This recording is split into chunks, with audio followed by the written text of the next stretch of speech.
The small blue planet hung in the darkness of space like a tiny jewel. From far away it looked peaceful and quiet. But Research Commander Vexthel knew better than to trust first looks. His long, thin fingers moved across the control panel of the observation ship. The ship was hidden behind a large asteroid, watching and waiting. "Commander, we are getting more signals from the third planet," said Officer Zintik. Her voice was calm and steady, like all Zephyrians. They did not show emotions the way other species did. "The signals are getting stronger." Vexthel nodded. His large head. His skin was gray and smooth, and his eyes were black and round. Like all Zephyrians, he was tall and thin. His people had been watching other worlds for many years. They studied each species carefully before they attacked. This was how they had taken over 17 star systems without losing many of their own soldiers. "What kind of signals?" Vexthel asked. "Many different types, Commander. They send moving pictures, sound messages, and data. The creatures on this planet seem to talk to each other a lot. They use radio waves and something they call the Internet." Vexthel walked to the large window of the ship. He could see the small planet in the distance. It was covered in blue water and white clouds. Green and brown land showed through the clouds. The planet looked so small and weak. "Have you learned about their technology?" he asked. "Yes, Commander. It is very simple. They still use chemical rockets to leave their planet. Most of them have never been to their own moon. They fight with metal weapons and small explosions. They are at least 500 years behind us in technology." This made Vexthel happy. Easy targets were always the best. His people, the Zephyrian Collective, had a simple way of taking over other worlds. First, they watched and learned. Then they found the weak points. Finally, they attacked quickly and without warning. It worked every time. "What about their bodies? Are they strong or weak?" Officer Zintik looked at her screen. "They seem very weak, Commander. They are small and soft. They have no natural weapons. Like claws or fangs, their skin is thin and breaks easily. They need to eat many times each day or they get sick. They cannot survive in most environments without special clothing." "Good," Vexthel said. "And their society? How do they organize themselves?" "They are divided into many small groups. They fight each other often. They have different languages and different beliefs. They do not work together well. This should make them easy to defeat."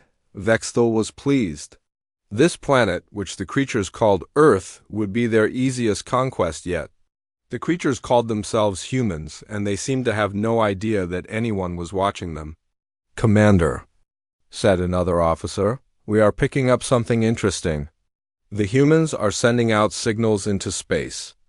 They seem to be trying to contact other species." Vexthel laughed. It was a cold sound.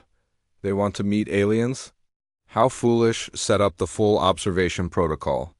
I want to know everything about these humans before we attack." The ship came, alive with activity. Dozens of Zephyrian scientists and soldiers began their work. They had done this many times before. They would watch every part of human life. They would study human behavior, human technology, and human weaknesses. They would learn about human governments, human military forces, and human psychology. Dr. Cathara, the chief scientist, began setting up her equipment. She was an expert in studying alien species.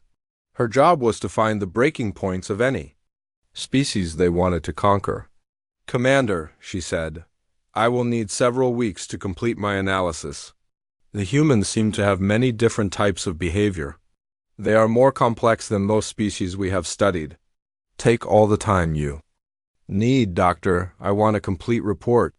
I want to know exactly how much pain they can take before they surrender. I want to know what scares them the most. I want to know how to break their will to fight." Dr. Cathara nodded. She had done this work for many years. Every species had limits. Every species had fears. Every species had a point where they would give up and surrender. She had never failed to find these weaknesses. The observation ship settled into its hiding place. From here they could watch Earth without being seen. They could intercept all human communications. They could study human Behavior in detail. The humans had no idea that their planet was being watched by creatures from another world days past. The Zephyrians watched and recorded everything. They saw humans at work and at play. They saw humans in their homes and in their cities. They saw humans fighting in their wars and helping each other in times of trouble. "Commander," said Officer Zintik, "the humans are very strange. They seem to hurt themselves on purpose sometimes." "What do you mean?" Vexthel asked. "They have activities they call sports. In these sports, they run until they cannot breathe. They lift heavy objects until their muscles hurt. They hit each other with their fists. They seem to enjoy pain." Vexthel frowned. This was unusual. Most species tried to avoid pain. "Are you sure about this?" "Yes, Commander. We have recorded many examples. They also have something called exercise. They make their bodies hurt on purpose to make themselves stronger." Dr. Cathara looked up from her work. "This is interesting. Most species we have studied try to avoid pain at all costs. If these humans actually seek out pain, it might affect our strategy." "Do not worry, Doctor," Vexthel said. "Every species has its limits. Find those limits, and we will know how to defeat them." The work continued. The Zephyrians recorded everything they could find about humans. They watched human movies and television shows. They read human books and newspapers. They listened to human music and speeches. They wanted to understand everything about human culture and human psychology, but the more they watched, the more confused they became. Humans seemed to be full of contradictions. They were weak, but they survived in very difficult conditions. They were divided, but they sometimes worked together in amazing ways. They avoided pain, but they also seemed to accept pain as part of life. "Commander," Dr. Cathara said after a week of study, "I am finding some unusual patterns in human behavior." "They may be more complex than we first thought," explained Vexthel said. "Well, they seem to have very high pain tolerance in certain situations. When they are protecting their families or their groups, they can continue fighting even when badly injured. I have seen records of humans continuing to function with injuries that would disable most other species." Vexthel was not worried. Every species fights harder when protecting their young. "This is normal." "Yes, Commander, but there is more. They seem to have survived many disasters on their planet. Ice ages, plagues, natural disasters, wars. Each time they not only survived, but became stronger. Their population has grown despite these challenges. Interesting, but not important. They are still primitive and weak. Continue your studies, Doctor. Find their breaking point." Dr. Cathara returned to her work, but she was beginning to feel uneasy. Something about these humans was different. She had studied many species before, and she had always found their weaknesses quickly. But the humans were proving to be more difficult to understand. The observation ship continued its silent watch. The Zephyrians recorded more and more data about human behavior. They were confident that they would soon understand everything they needed to know about these strange creatures, but they had no idea what they were about to discover about the true nature of human beings. Dr. Cathara stared at the screens in front of her. For 3 weeks now, she had been studying human pain responses. The data was spread across dozens of monitors, showing charts, graphs, and video recordings. Her large black eyes moved from screen to screen, trying to make sense of what she was seeing. "Computer, show me the medical data again," she said. The main screen filled with information about human biology. Heart rates, blood pressure, stress hormones, nerve responses. Dr. Cathara had studied the biology of 43 different species. She knew how bodies worked. She knew how much pain each species could handle before they stopped fighting, but humans were different. "Dr. Cathara," called her assistant, scientist Yulman, "I have found more recordings from their medical facilities. These humans do something very strange." "Show me," she said. The screen changed to show a human medical procedure. A human male was lying on a table. Other humans in white clothes were cutting into his body with sharp tools. But the strange thing was that the human was awake. He was talking to the doctors while they operated on him. "How is this possible?" Dr. Cathara asked. "The pain should make him unconscious." "They use chemicals to block the pain," Yeoman explained. "But look at this next recording." The screen showed another human medical procedure. This time, a human female was giving birth to a baby. Dr. Cathara watched in shock as the human endured hours of intense pain. The woman screamed and cried, but she did not give up. She kept fighting through the pain until the baby was born. "The pain levels are extreme," Yeoman said. "According to our calculations, this amount of pain should cause complete system shutdown. But she stays conscious and continues to function." Dr. Cathara made notes on her data pad. "Show me more examples." For the next several hours, they watched, recording after recording. Humans getting medical treatment without pain medicine. Humans breaking bones and continuing to walk. Humans working in extreme heat and cold. Humans pushing their bodies far beyond what should be possible. "Dr. Cathara," said another scientist, "I have found something even more disturbing." "What is it, Zektar?" "The humans have competitions where they hurt themselves on purpose. They call it sports." The screen filled with images of human sporting events. Humans running until they collapsed from exhaustion. Humans lifting weights until their muscles tore. Humans hitting each other with their fists until blood flowed. "Look at this one," Zektar said. "They call it a marathon." Humans run for over 26 miles without stopping. Dr. Cathara watched in amazement as thousands of humans ran through city streets. Many of them were clearly in pain. Some were limping. Some had blood on their feet, but they kept running. "Why do they do this?" she asked. "They seem to enjoy it," Zektar replied. "They train for months to participate in these events. They push their bodies to the breaking point, and then they celebrate." Dr. Cathara felt confused. In all her years of studying alien species, she had never seen anything like this. Most creatures avoided pain. They sought comfort and safety. But humans seemed to seek out pain and challenge. "Show me their military training," she ordered. The screen changed to show human soldiers in training. Dr. Cathara expected to see simple weapons practice and basic exercises. Instead, she saw humans putting themselves through intense physical torture. Human soldiers crawled through mud under barbed wire. They carried heavy packs for miles in hot deserts and cold mountains. They fought each other with their bare hands. They were deprived of sleep and food.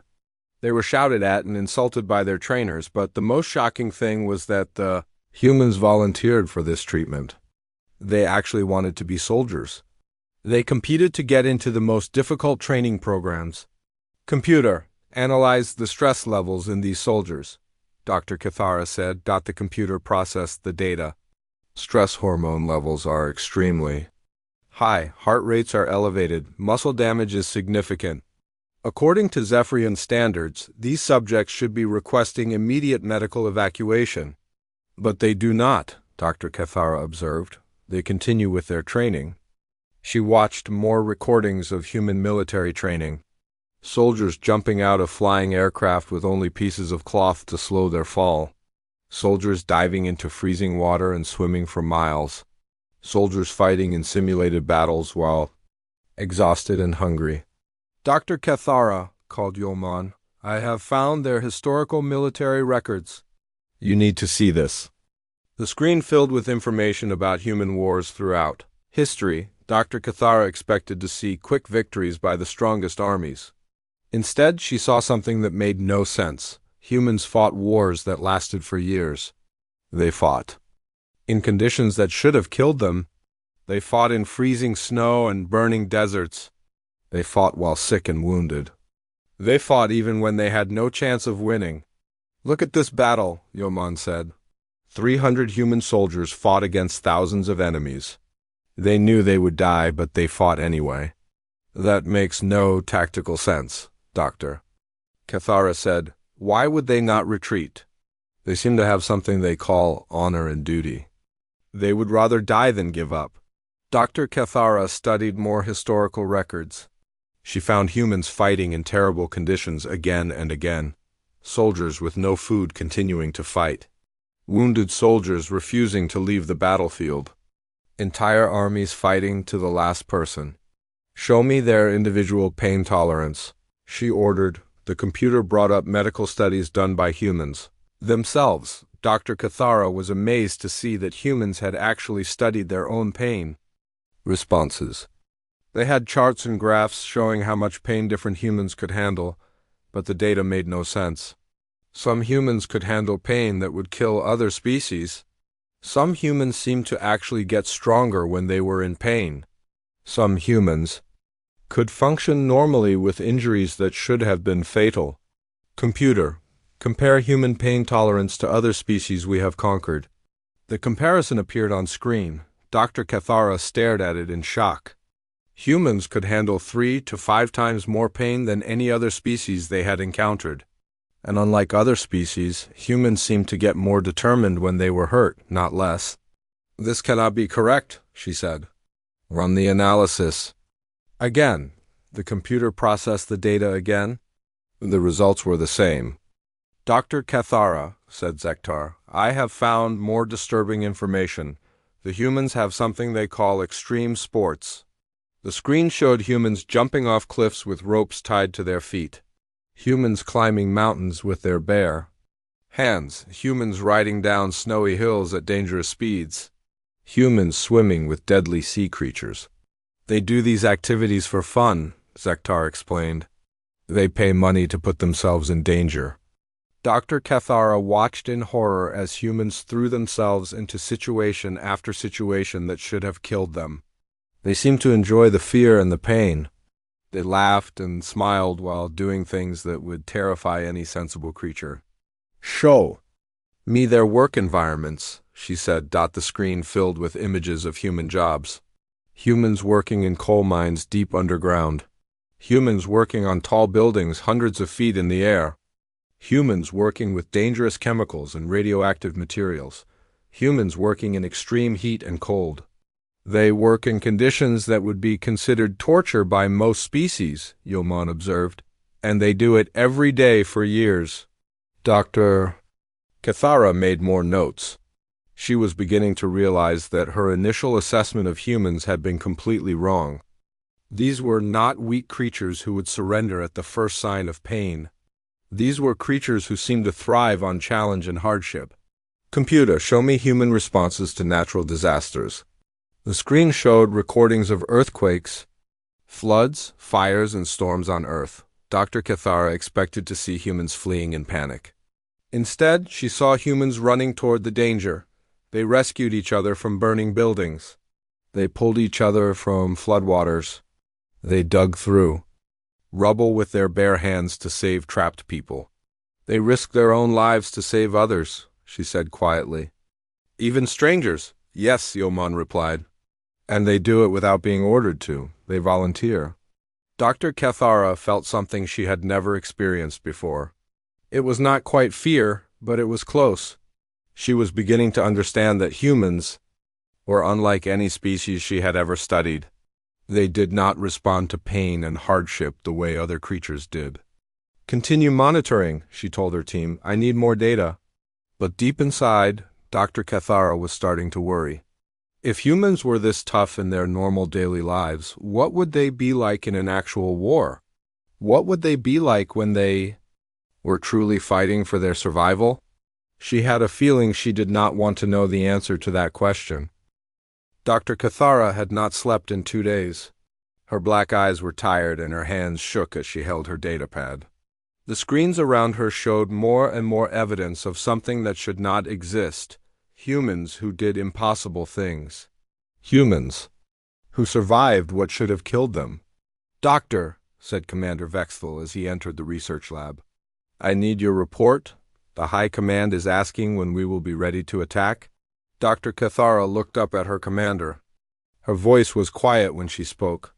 Commander, I think we need more time. The humans are not what we expected. Explain, Vexthal said. His voice was sharp. Sir, I have been studying their pain responses for weeks now. Every day I find new examples of behavior that should not be possible. These creatures endure suffering that would destroy any other species we have encountered. Vexthel walked to the main screen. Show me your worst example. Dr. Cathara pressed buttons on her control panel. The screen filled with a recording from a human hospital. A human male was lying in a bed. His body was covered in terrible burns. Most of his skin was gone. Any other creature would have died from the pain alone. This human was caught in a fire. Dr. Cathara explained. He has burns over 70% of his body. He should be dead. But look. The human in the recording was talking to other humans around his bed. He was in obvious pain, but he was conscious and alert. He was even making jokes and trying to comfort the other humans who were crying. How long did he survive? Vexthel asked. 6 months, sir. He lived for 6 months with these injuries. He went through dozens of painful medical procedures. He never gave up hope. He kept fighting until the very end. Vexthel stared at the screen. One example does not prove anything. It is not just one example, sir. Dr. Cathara changed the screen to show dozens of similar cases. I have found thousands of examples.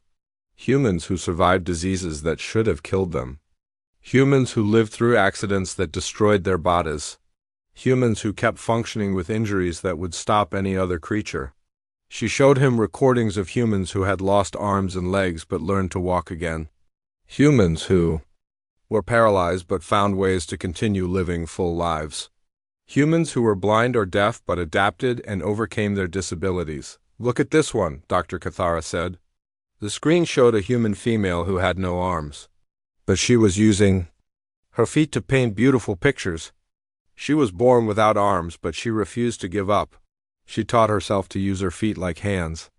Vexthel watched more recordings. A human with no legs who climbed mountains. A human who was blind who learned to fly aircraft. A human who was deaf who became a famous musician. They adapt, Dr. Cathara said. When life hurts them, they find ways to keep going. They do not surrender.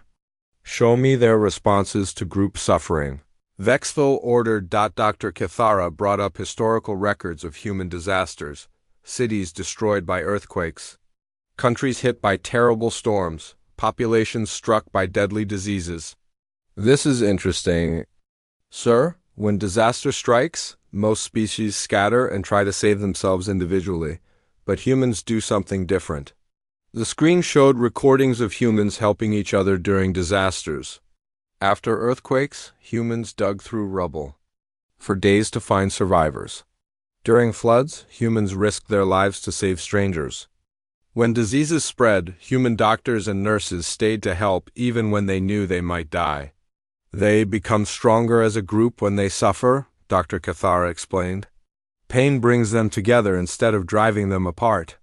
Vexthel frowned. This was not normal behavior. Show me their worst disaster. Dr. Cathara pulled up records of human wars. Their wars are unlike anything we have seen, sir. They fight with incredible determination.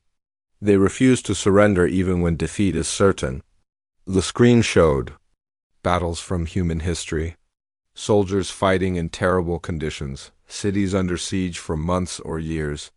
Populations enduring bombing and starvation but never giving up. Look at this city, Dr. Cathara said. It was surrounded by enemies for 900 days. The people had no food. They ate anything they could find. Many died from hunger. But they did not surrender. Why? Vexthel asked. They said they would rather die free than live as slaves. They chose suffering over surrender.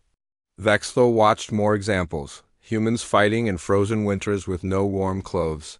Humans fighting in burning deserts with no water. Humans fighting while sick and wounded and starving. Here is the most disturbing part, sir, Dr. Cathara said. They do not just endure these conditions, they sing songs about them. They tell stories about them. They are proud of their suffering. The screen showed humans celebrating their military history. They built monuments to remember their worst battles. They wrote books and made movies about their greatest struggles. They taught their children to be proud of ancestors who had suffered and died. They celebrate pain, Dr. Cathara said quietly. They honor those who suffered the most. Vexthel was silent for a long moment. Then he said, "Show me their individual warriors." Dr. Cathara brought up files on human soldiers throughout history. "Sir, I found examples that make no sense. Individual. Humans who fought against impossible odds and won." The screen showed a human soldier who had fought off dozens of enemies by himself. Another human who had carried wounded comrades to safety while badly injured. A human pilot who had flown damaged aircraft back to base when any sensible creature would have crashed. "This human fought for 3 days without sleep," Dr. Cathara said, pointing at one record. "He was shot 5 times but kept fighting. When his weapon broke, he used rocks and sticks. When those broke, he used his bare hands." "Did he survive?" Vexthel asked. "Yes, sir. He not only survived, he won the battle. The enemy retreated because they were afraid of him." Dr. Cathara showed more examples. Humans who had fought while bleeding to death.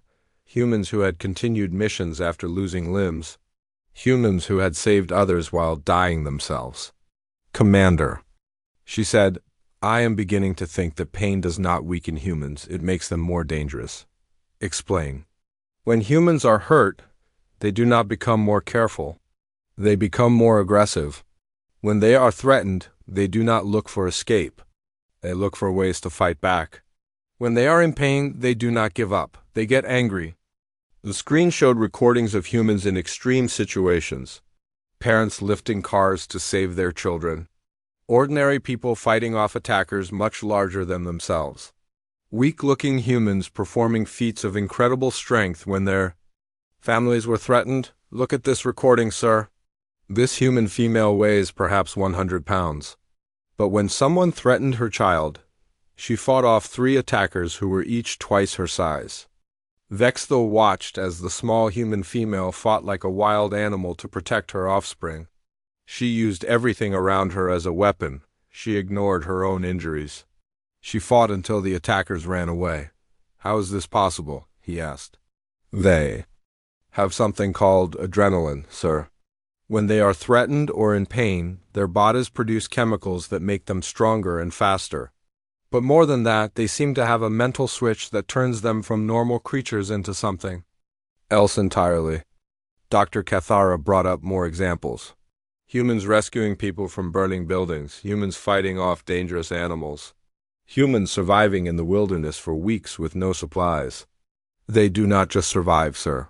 They thrive under pressure. The worse the situation becomes, the more determined they get." Vexthel was beginning to feel something he had never felt before. Uncertainty.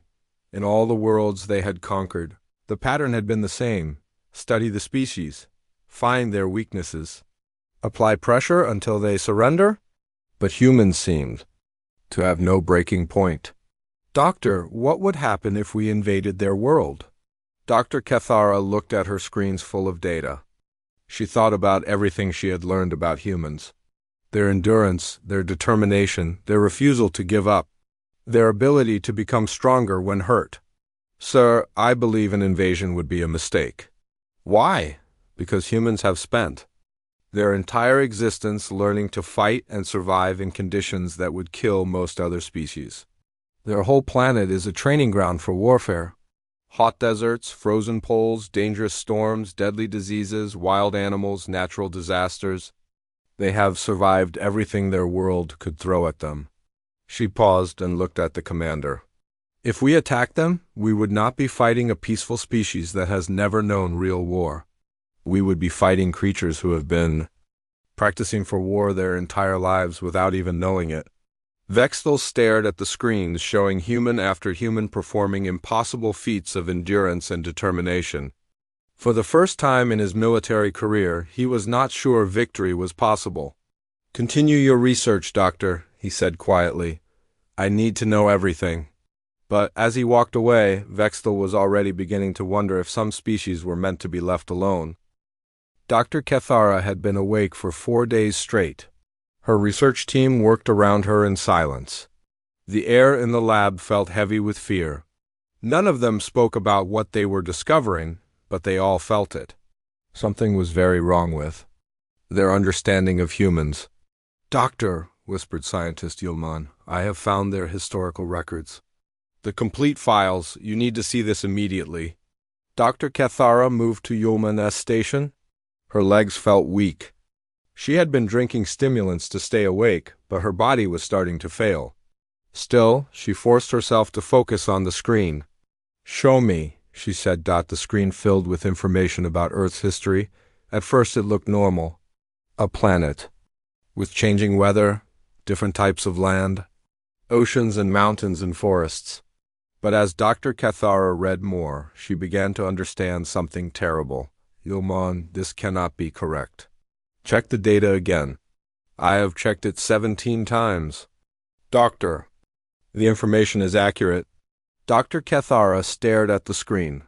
According to the records, Earth had gone through multiple ice ages, periods of time when most of the planet was covered in ice and snow. Temperatures so cold that most life should have died. "How long did these ice ages last?" she asked. "Some lasted for thousands of years, Doctor. The humans and their ancestors lived through all of them." Dr. Cathara felt her stomach turn. The Zephyrian homeworld had perfect weather all year long. They had never experienced anything like an ice age. Most species they knew lived on similar worlds, but humans had survived conditions that would have killed entire civilizations. "Show me the disease records," she said. Yulman brought up files about human diseases throughout history. Dr. Cathara read about plagues that killed millions of humans, diseases that spread across entire continents, sicknesses that should have destroyed human civilization completely. "The Black Death killed 1/3 of all humans in some areas," Yulman explained. "But the survivors adapted. They became resistant to the disease. Their children were stronger." "What about other disasters?" The screen showed records of volcanic eruptions that blocked out the sun for years, earthquakes that destroyed entire cities, floods that covered vast areas of land, storms that lasted for months. Each disaster should have ended human civilization, but humans survived every single one. "Doctor," said another scientist, Zektar, "I have found something even more disturbing. The humans did not just survive these disasters. They learned from them." "What do you mean?" "After each disaster, they became better at surviving the next one. They developed new tools. They built stronger buildings. They created better medicines. Each time their world tried to kill them, they became harder to kill." Dr. Cathara moved to Zektar's station. The screen showed human technological development throughout history. After ice ages, humans learned to make better clothing and shelters. After plagues, they developed medicine and sanitation. After earthquakes, they learned to build structures that would not fall down. They treat disasters as learning experiences, Zektar continued. What would destroy other species makes humans smarter and stronger. Double quotes. Dr. Cathara felt something cold growing in her chest.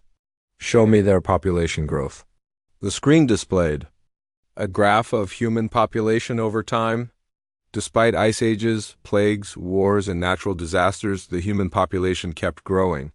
Every time something terrible happened, the numbers would drop, but then they would recover and grow even larger than before. "How is this possible?" Dr. Cathara asked. "They reproduce quickly after disasters, Doctor, and they have something called genetic diversity. When bad things happen, the humans who can survive better have more children. Over time, the entire species becomes more resistant to whatever tried to kill them." Dr. Cathara realized she was looking at something unprecedented. Humans were not just tough. They were evolved specifically to survive disasters. Their entire species had been shaped by millions of years of surviving things that should have killed them. "Doctor," called another scientist, "I have analyzed their current military capabilities." "You were right to be concerned." Dr. Cathara walked to the new station. The screen showed modern human weapons and military technology. At first glance, it still looked primitive compared to Zephyrian technology. But as she studied the details, she began to see something frightening. "They have weapons that can destroy their entire planet," the scientist explained. "Nuclear weapons, chemical weapons, biological weapons. They have enough firepower to kill every living thing on Earth several times over. Why would they build such weapons? Dr. Cathara asked. To fight each other, Doctor. They created weapons of mass destruction to use against their own species. Dr. Cathara stared at the screen. The implications were terrifying. Humans had built weapons capable of ending all life on their planet, but they had not used them to destroy themselves. They lived with these weapons every day, knowing they could end everything with the push of a button. What kind of species creates the power to destroy itself and then chooses not to use it? She wondered aloud. A species with incredible self-control, the scientist replied. Or a species so used to living with danger that weapons of mass destruction do not frighten them. Dr. Cathara requested more information about human psychology. What she found made her blood run cold. Humans were used to living with the threat of death every day. They drove vehicles at high speeds knowing they could crash. They lived in cities knowing earthquakes could strike. They worked in dangerous jobs knowing they might be injured or killed. They have something called acceptable risk, she read from the files. They calculate how dangerous something is, and if the danger is not too high, they proceed anyway. But the most disturbing thing was how humans responded when they were actually threatened with extinction. Dr. Cathara found records of times when human civilization almost ended. Each time, instead of giving up, humans fought back harder than ever. Look at this, she told her team. During their worst wars, when defeat seemed certain, humans developed their most advanced weapons. When diseases threatened to kill them all, they made their greatest medical discoveries. When their planet's environment changed, they learned to change with it. The pattern was clear and terrifying. Humans did not break under pressure. They evolved under pressure. Every threat made them more dangerous. Doctor, said Yulman quietly, I have been studying their space program. What about it? They are already leaving their planet. They have bases on their moon. They are planning to colonize other worlds. If we wait much longer, they will spread throughout the galaxy. Dr. Cathara looked at the screens showing human space missions. Humans strapping themselves to controlled explosions and riding them into space. Humans living in tiny metal boxes surrounded by the vacuum of space. Humans planning to travel to other planets where everything would try to kill them. They see space as just another dangerous environment to conquer. She realized the research team worked in silence for several more hours. Each new piece of information painted the same picture. Humans were not the weak, divided species they had appeared to be. They were the ultimate survivors. A species that had been forged by millions of years of disasters and emerged stronger from each one. Doctor, said Commander Vexthal as he entered the lab, I need your final assessment. The High Command is demanding an invasion timeline. Doctor. Cathara turned to face her commander. Her hands were shaking. Her voice was barely a whisper when she spoke. Commander, I recommend we do not invade Earth. Vexthal's eyes narrowed. Explain. Sir, humans are not what they appear to be. They look weak, but they are the most dangerous species we have ever encountered. That is impossible. Our technology is centuries ahead of theirs. Technology is not everything, sir. Humans have something we do not have. They have been practicing for total war their entire evolutionary history. Every disaster, every plague, every ice age has made them stronger. They are not just tough, sir. They are indestructible. Dr. Cathara gestured to the screens around the room. If we attack them, we will not be fighting a normal species. We will be fighting creatures who have survived everything the universe could throw at them. Creatures who get stronger when they are hurt. Creatures who never surrender. She paused and looked directly at her commander. Sir, I believe that if we attack Earth, we will lose. And even if we somehow win, the cost will be so high that it will destroy us. Commander Vexthal stared at the data surrounding him. For the first time in his long military career, he felt genuine fear. Not fear of death, but fear of what humans might do if they were pushed too far. Continue monitoring, he said quietly. but prepare a full report for the High Command? They need to understand what we are dealing with.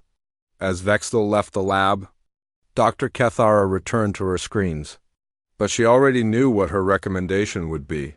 Some species were too dangerous to fight, and humans, she was beginning to realize, might be the most dangerous species in the galaxy. The High Command chamber was silent. 7 of the most powerful beings in the Zephyrian Collective sat around a circular table made of black stone. In the center of the table, a holographic display showed the small blue planet called Earth. The planet looked peaceful and harmless. Spinning slowly in the darkness of space, Supreme Commander Thexanol, the oldest and most experienced military leader in Zephyrian history, stared at the display. His ancient face showed no emotion, but his black eyes were troubled. Around the table, the other commanders waited for him to speak. "Commander Vexthal," Thexanol said finally, "present your report." Vexthal stood and activated his datapad. The holographic display changed to show charts and graphs from Dr. Kethara's research. "Supreme Commander, after 8 weeks of intensive study, we have completed our analysis of the species known as humans." "And your recommendation?" asked High Commander Yilsek. Vexthal hesitated. In all his years of military service, he had never made a recommendation like this one. "High Command, I recommend that we abort the invasion of Earth and withdraw from this system immediately." The silence in the chamber was absolute. For several long moments no one moved or spoke. Finally, Supreme Commander Thexanol leaned forward. "Explain." Vexthal activated more displays. The hologram showed images of humans in various situations.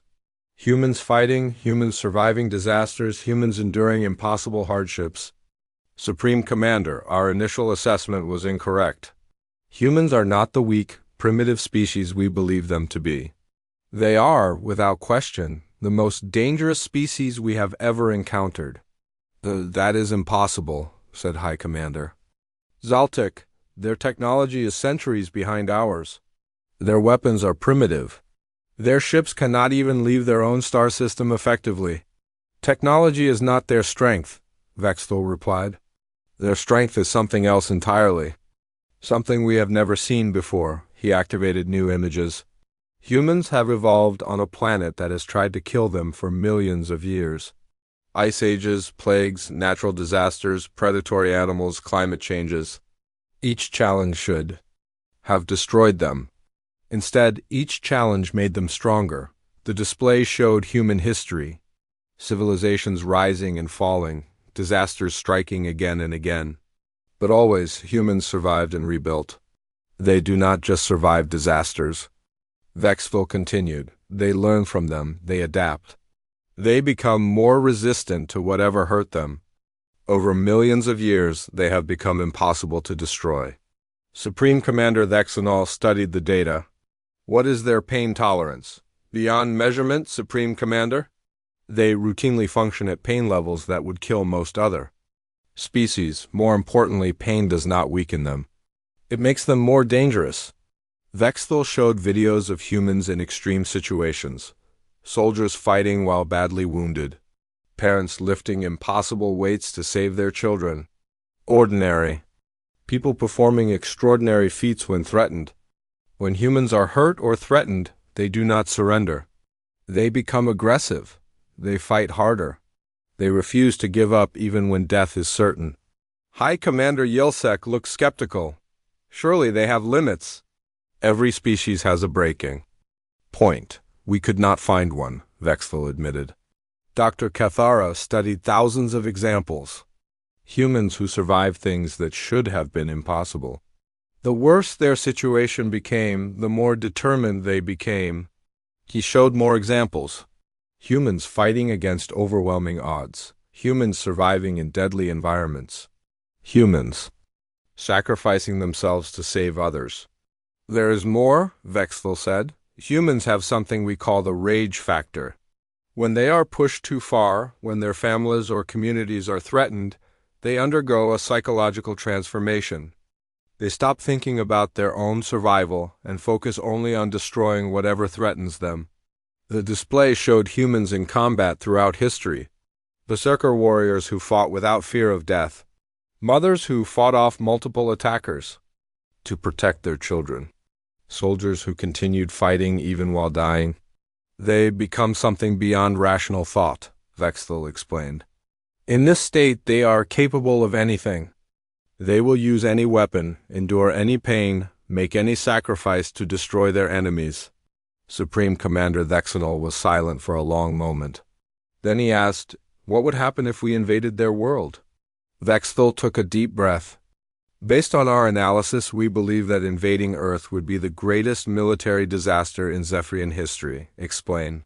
First, humans would not surrender when their cities were destroyed. They would become more angry. They would fight. From the ruins, they would use guerrilla tactics. They would make the occupation impossible. He showed examples from human history. Cities that fought on even when surrounded and starving. Populations that resisted occupying armies for years or decades. Humans who chose death over surrender. Second, humans would adapt to our weapons and tactics very quickly. They are excellent at learning from their enemies. Within months, they would be using our own technology against us. The display showed how humans had adapted new technologies throughout their history, how they learned from every enemy they fought, how they turned disadvantages into advantages. Third, and most importantly, an invasion would unite them. Currently, humans are divided into many groups. They fight among themselves. But if an outside threat appeared, they would put aside their differences and work together. Vexthal showed examples of how humans responded to external threats, how they formed alliances with former enemies, how they shared technology and resources when faced with common dangers. A united humanity would be unstoppable, he continued. They have nuclear weapons capable of destroying planets. They have biological weapons that could wipe out entire species. If we push them to desperation, they might use these weapons without hesitation. High Commander Zaltik leaned forward. Surely we could destroy them before they could respond. No, sir. Our analysis shows that humans have built their entire civilization with the expectation of catastrophic attack. They have backup systems, hidden facilities, and survival protocols that would allow them to continue fighting even if their major cities were destroyed. Vexthal activated final set of images. Supreme Commander, humans are not just tough. They are a warrior species that has been training for total war their entire evolutionary history. Every disaster, every challenge, every enemy has made them better at surviving and fighting. He paused and looked around the table. If we attack them, we will not be fighting a normal species. We will be fighting creatures who have survived ice ages, plagues, and countless wars. Creatures who get stronger when hurt. Creatures who never give up. Creatures who would rather die than surrender. The chamber was silent again. The 7 commanders stared at the peaceful blue planet in the holographic display. It was hard to believe that such a beautiful world could contain such dangerous creatures. Finally, Supreme Commander Vexenol spoke. Dr. Cathara's complete analysis supports these conclusions? Yes, Supreme Commander. Dr. Cathara recommends that we classify humans as a Level 9 extinction threat. She believes that any contact with humans should be avoided indefinitely. Level 9? High Commander Yelsek gasped. That classification is reserved for species capable of destroying entire galactic civilizations. Yes, sir. Dr. Cathara believes that if humans ever learned about the Zephyrian Collective, they would eventually find us and destroy us. Not because they are evil, but because that is what humans do to threats. They adapt, they learn, and they overcome. Supreme Commander Vexenol stood slowly. He was old and had seen many battles, but he had never faced a decision like this one. His empire had conquered 17 star systems. They had never retreated from a weaker enemy, but humans were not weaker. They were something else entirely. The vote will be by secret ballot, he announced. All in favor of immediate withdrawal from the Sol system and permanent avoidance of human contact. 7 voting devices activated. 7 votes were cast. The result was unanimous. Commander Vexthal, Supreme Commander Vexenol said, Order the immediate dismantling of all observation equipment. All ships will withdraw to safe distance. No Zephyrian vessel will approach the Sol system again. Yes, Supreme Commander. Furthermore, send coded warnings to all known spacefaring civilizations. Mark the Sol system as forbidden territory. Any species that attempts contact with humans does so at their own risk. Within hours, the Zephyrian observation post was gone. The alien ships disappeared into the darkness of space, leaving no trace they had ever been there. On Earth, humans continued their daily lives. They went to work, raised their families, and pursued their dreams. They had no idea that they had been watched. They had no idea that an invasion had been planned. They had no idea that their greatest defense had not been their weapons or their technology. Their greatest defense had been simply being human. In the depths of space, the Zephyrian fleet carried a new message to the galaxy. A warning about a small blue planet orbiting an ordinary yellow star. A warning about creatures who had learned to survive anything the universe could throw at them. The message was simple. System Sol 3, avoid, inhabitants, incompatible with standard conquest protocols. And in the vast darkness between the stars, other civilizations would receive this warning and wonder what could be so dangerous about a